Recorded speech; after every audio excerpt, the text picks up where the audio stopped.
adult and larval stages. Standing and falling dead timber is valuable habitat for contract and wood boring insects. So, in amphibians and reptiles, they are the species that prefer south-facing areas of scrubs for basking and hibernation sites. For example, some facing headland, boar scrub, and heads provide basking for feeders. Scrub can also be used as a wildlife corridor to link habitats such as wetland areas for amphibians. So, in birds and mammals, scrub is commonly used by birds such as goldfinch, yellowhammer, linnet, willow warbler, wren, blackbird, donup, long-tailed pig, and turtledove. Coastal scrub is important for migratory birds such as birdie, quillfare, and waxy, which use scrub as a feeding station. Fruits and seeds are a particularly important feature of scrub, which provides autumn and winter food for rustic and migrant birds and mammals. So that is my part in this lesson. Now let's discuss what is scrub mines. Please read to me. Since scrub is a transitory habitat, it needs management to maintain it, otherwise it will develop into woodland or can become invasive and reduce the biodiversity of the site.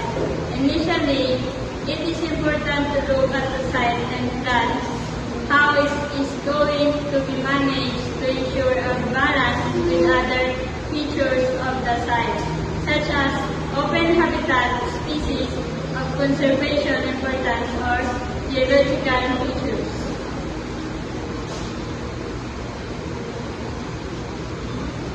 Improvement. Increased biodiversity is associated with larger areas of well-managed scrubs. Maintenance. Where a site has enough scrub in good condition, it is important to maintain it. Wildlife value by keeping a variety of stages of growth. Reduction. If scrub is encroaching onto habitats of higher conservation value, for example, unissued grassland, it may be necessary to reduce the amount of scrub.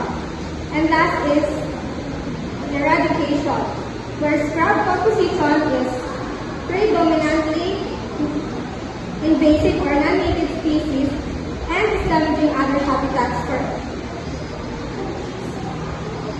Next, techniques used for managing scrub. First is planting and sowing.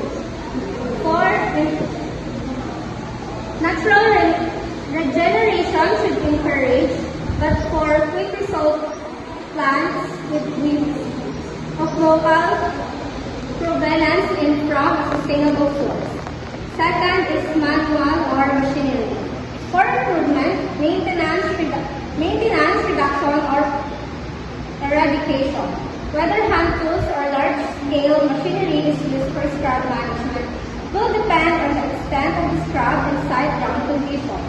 It is important to use tools appropriate to the task and ground conditions, ranging from handheld tools, mower, chainsaw, to tractor-mounted hedge cutters or excavators. And last is grazing. Grazing for maintenance, reduction, or eradication. Grazing improves and maintains the edges of scrub and helps with its reduction and eradication. The result will largely depend on the type of livestock used and the palatability of the scrub species. Grazing requires careful monitoring because if it becomes too intense, scrub structure can change through overgrazing of collectible plants and fencing may be necessary to avoid adverse impact on species such as plant killing. That's all.